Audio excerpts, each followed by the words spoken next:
Hey, I am back today to do another video. I received some pretty good feedback from the last video I did when I was sitting in this same position talking about consequences. And I was thinking about two friends of mine.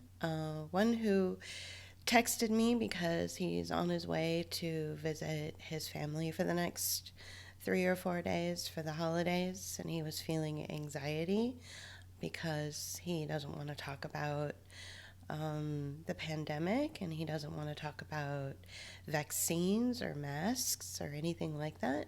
And he's worried that his family might force him to have these kinds of conversations, and he's not comfortable having those conversations with them. He takes the position I take, which is that it's really no one's business to impose their medical advice on me. It's not anyone's business to impose a medical intervention on me without my express consent. And that's a very simple position that I take. And if other people, in the world want to take that same position, then that's great. Then I can certainly understand where they're coming from. But there are people that have made different choices than that, and those are their choices to make.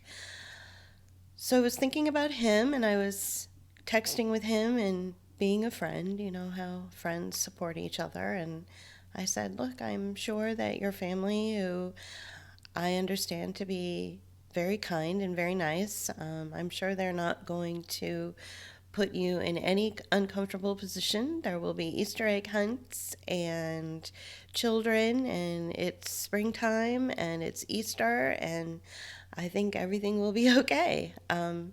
Just, go in with your armor a little bit up, and if there is a lot of drama, then you can always reach out to me and I will be here for you.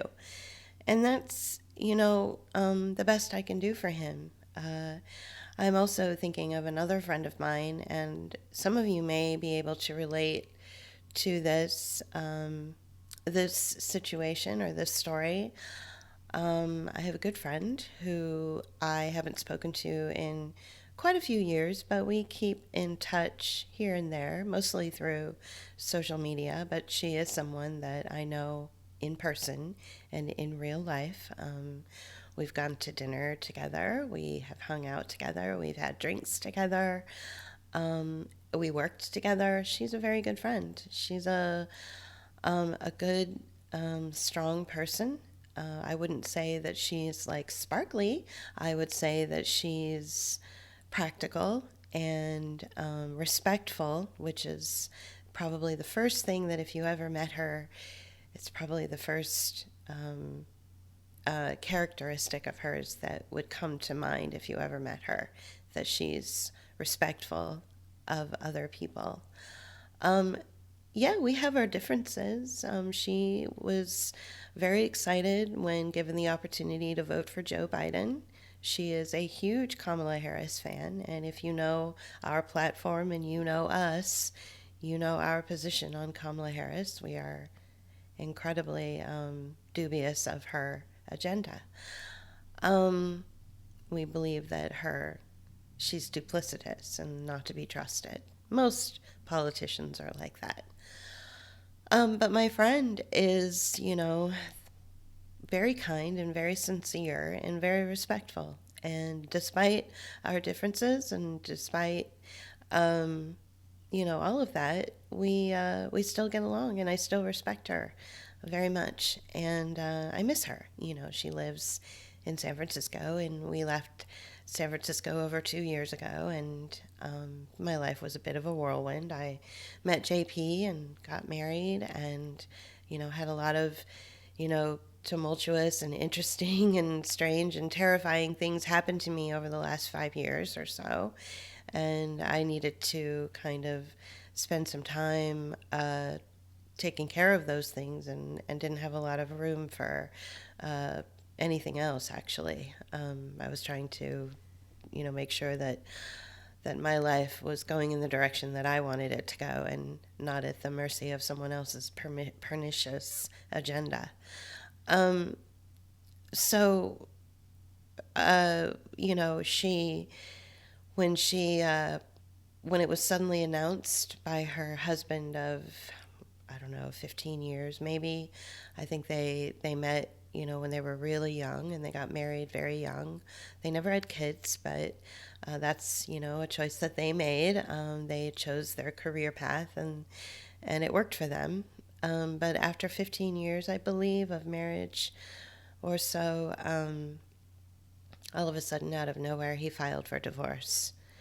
And the way that she handled it was just about as, you know, excellent a way that anybody could handle such devastating news. She didn't get emotional. She didn't, you know, demand a lot of attention. She didn't play the blame game. She didn't throw him under the bus. She didn't she didn't prolong the divorce.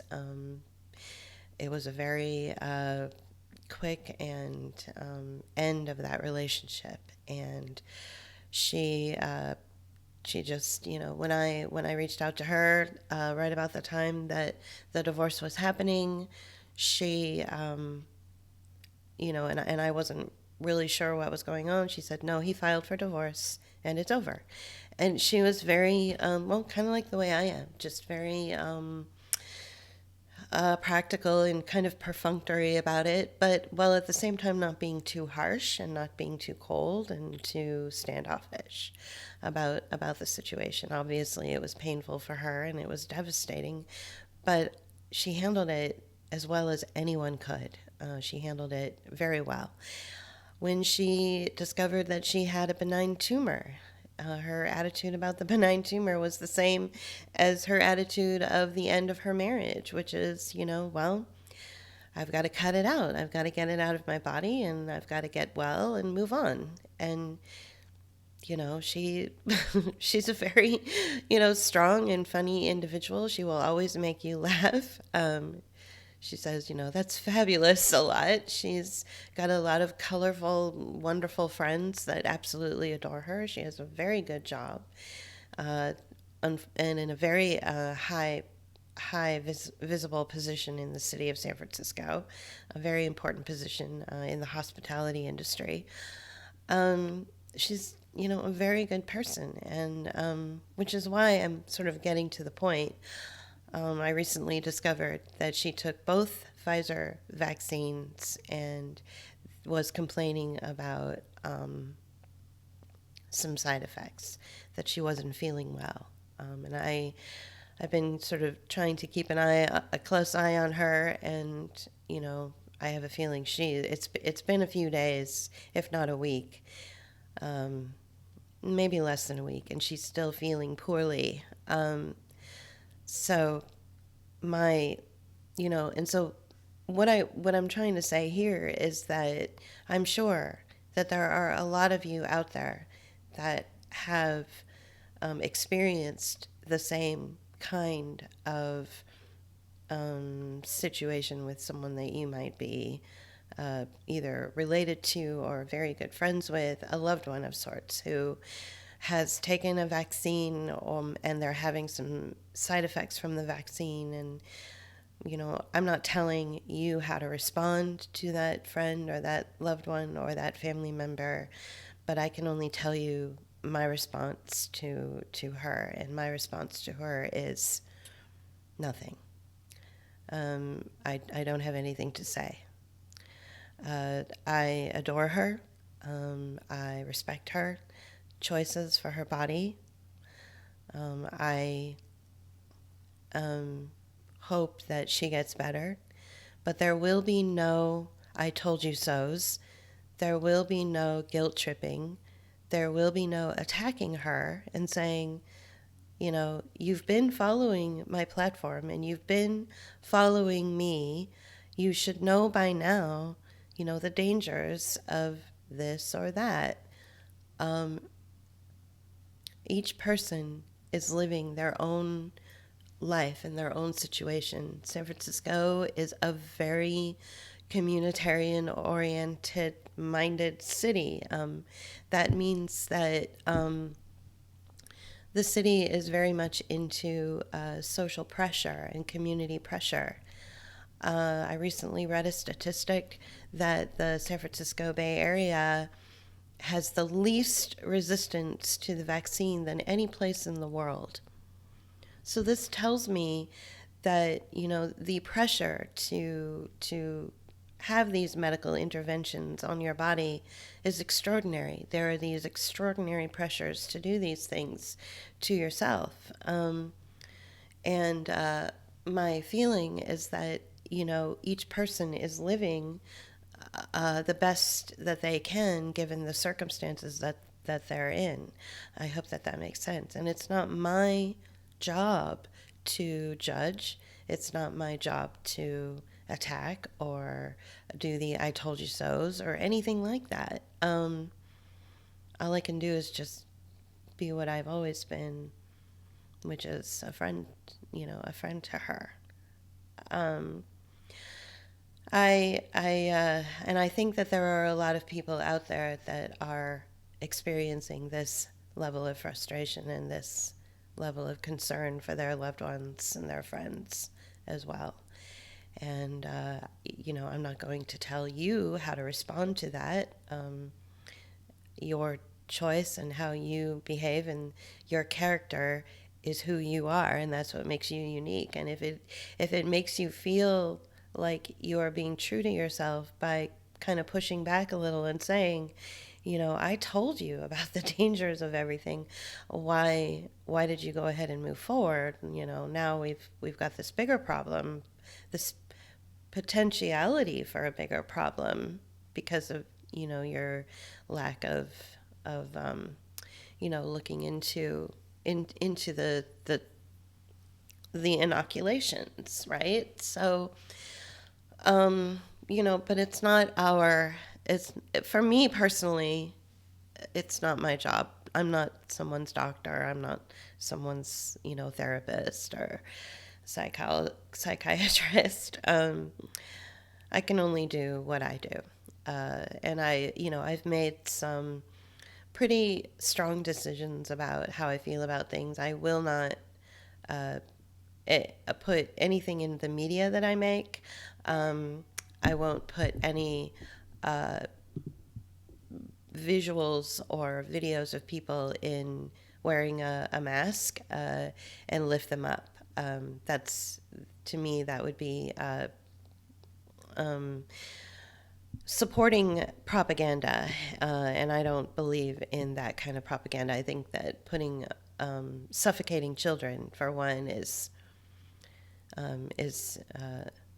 not good. It's immoral and it's aberrant. And you know, I believe that the people who are doing commercials or are performing in masks are basically telling the children to suffocate themselves. And I won't support child abuse. I just won't. So that, you know, that's my position on that. And, you know, people don't agree with that. But that's my position. And you know, I wanted to go back to a you know, something that I was thinking about regarding something that Steve Jobs said, you know, years ago. And, you know, I'll paraphrase the thing that he said, which was sort of the ad campaign and the tagline for Apple, which is that it's going to take, you know, the misfits of the world to make the world, actually make the world a better place. And unfortunately, that tagline of his, which was said out of, for his own idea of the brand, it was distorted and misrepresented in the Apple logo beyond. But Steve Jobs did not want the iPhone. Steve Jobs did not want the iPhone. He wanted the iPad. And he wanted the iPad to be a thing that was useful to the people. What the iPhone is a complete bastardization of that. It is a thing that is useful to companies that squeeze the life out of people and pull the people away from themselves and away from each other and give into corporations or these apps. It's kind of an existential commentary mixed with marketing, mixed with propaganda, mixed with technology. So it's a little hard to try to describe. But the original CEO of Apple, Steve Jobs, wanted the Apple iPad to be a thing that people could use as a tool to be creative. And one of the things that we do on this platform is we take that original intent and we go with it on this platform, which is why we're not as popular, I think, as other platforms, because we don't, we don't have any heroes. It's not like we're lifting Steve Jobs up as the hero of, of technology or anything like that. But we truly believe that he was misrepresented. In the same way we are often misrepresented. To be those artists and creatives and those square pegs and those round holes is often to be to be the recipient of someone else's gossip or someone else's wrong idea or wrong opinion of you. Just like Steve Jobs was made out to be a complete bastard, and he wasn't.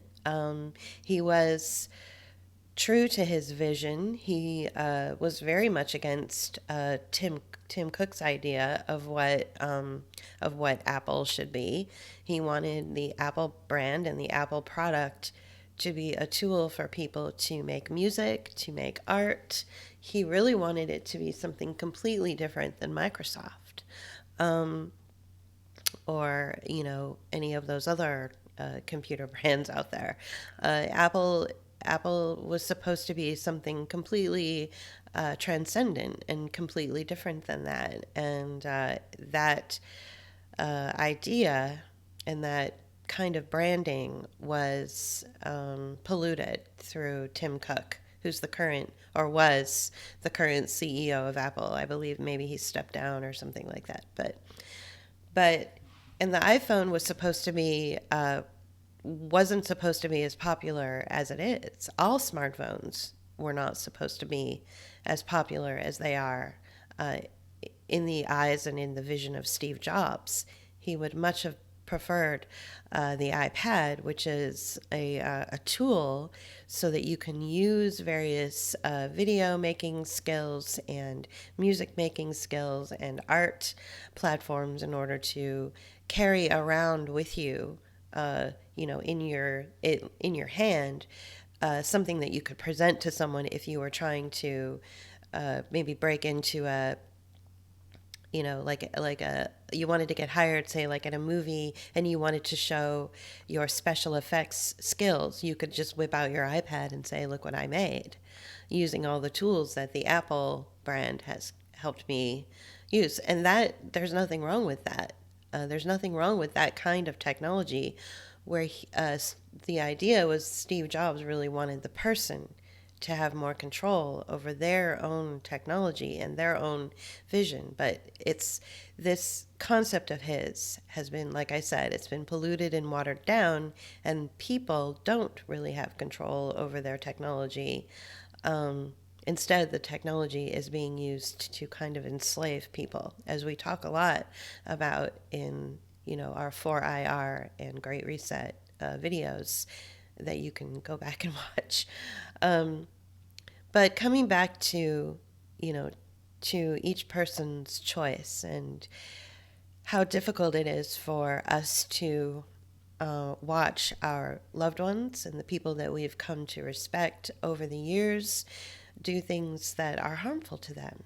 My friend is complaining of some serious side effects. She's dizzy, she's achy, and she's not feeling better. She's not getting better after she had the second Pfizer inoculation. So obviously I'm deeply concerned over her well-being, and obviously I want her to feel better, and I want this to pass, and I really do hope that for her sake, that things will turn around. And, in the meantime, she is still doing her job. The hospitality industry has cut way back, but she's in a high ranking position, so I don't think she's really lost her income. She has these, I think quarterly meetings through Zoom with other people all over the world who are in her position. So, and I caught, a Zoom capture from her, and her hair is grown out, and it looks really nice. She looks like, she looks like she's doing really well. I would say that in some ways, you know, this pandemic has made it so that people are spending more time contemplating their existence. She's taking more walks along the beach and along the cliffs that are near her house and near her rent-controlled apartment in San Francisco. So she's getting healthier, spending more time outdoors. The hospitality industry is one of the most demanding industries out there, and it does take a lot out of someone in her position who's in a really highly visible position. Uh, there's not It takes a lot of energy, a lot of emotional fortitude. You can never ever be wrong.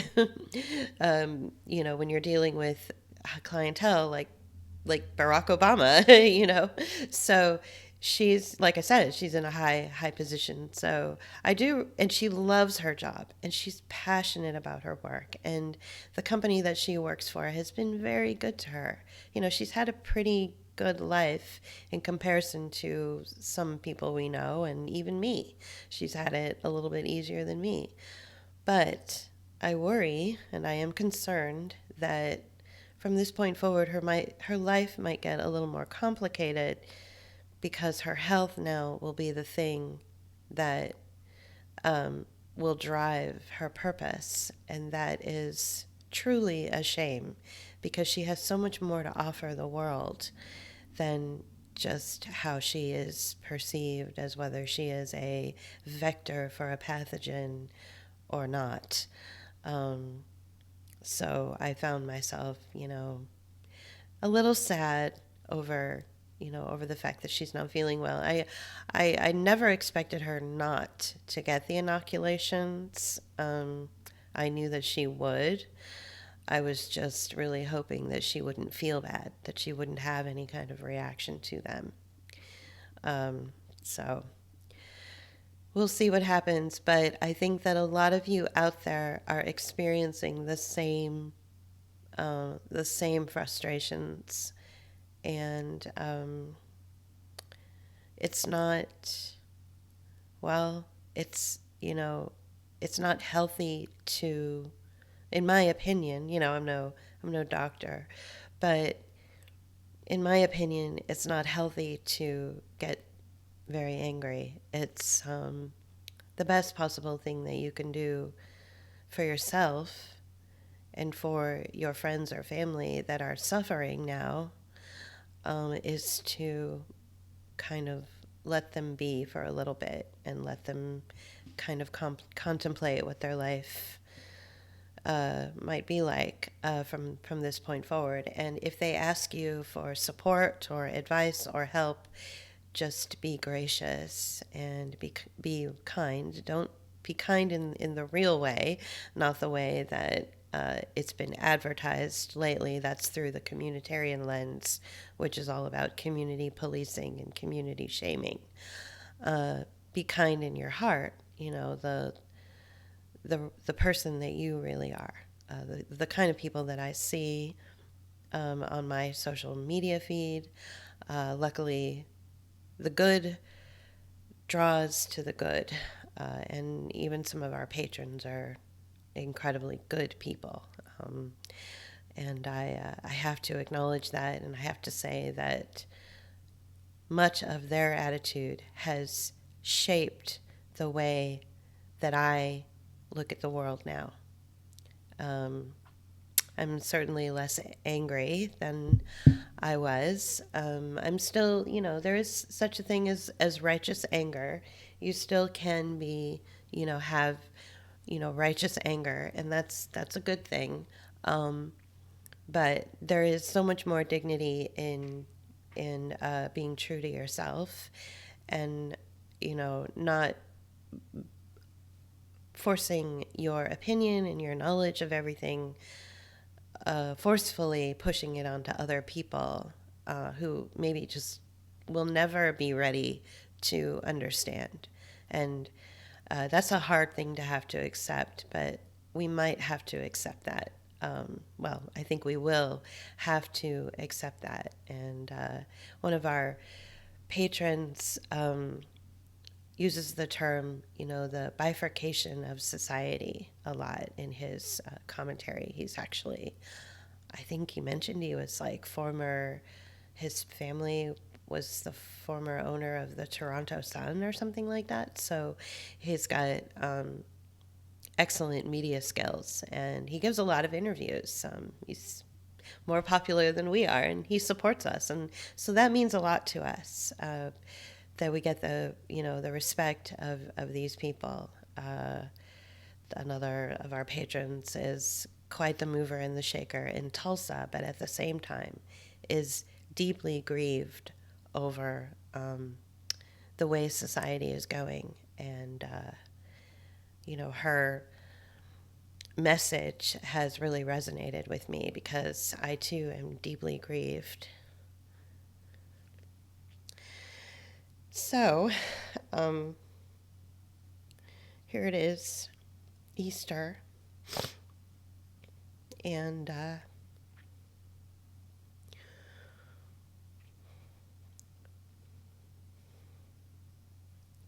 we will celebrate the holiday in our own way.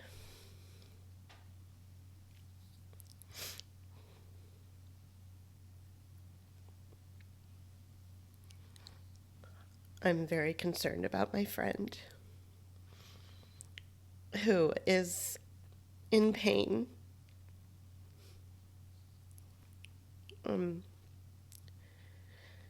Because I love her, and although we have many things and many differences, and especially politically and all that, it doesn't matter. If you met her, you would immediately feel comfortable. So what my husband and I are going to do is we are going to celebrate Easter in our own way, and we make a Persian frittata. It's very green, and to us it feels like spring. It's got every green herb that you can imagine in it. It's got parsley and leeks and dill and cilantro. And it's got eggs. We're vegetarian, but we eat eggs and cheese. So that's what we're going to make. It's a yearly tradition that we do, and we celebrate spring. And I hope that whatever you are doing with your family and friends, that you are feeling happy and not too troubled by what's happening, but realize that you have to maybe accept that things may not go exactly as you want, as you hope, but you can't lose the fight in you. So I guess that's all I have to say. Thank you for listening and tolerating my message. We are going to put this on our platform, our Book of Hours platform, where we hold all of our videos. We'll also put it on our backup channel. So please give us a follow over there and consider becoming a patron. All right, I think that's all I have to say. I hope that it helped you in some way. Thank you. Bye. Book of Hours are artists here to empower and embolden your response to the constant negative sound bites that attack your news and social media feeds. In order to continue making the video essays and art you've come to enjoy, we need your support. Make a one-time donation or become a patron. Thank you.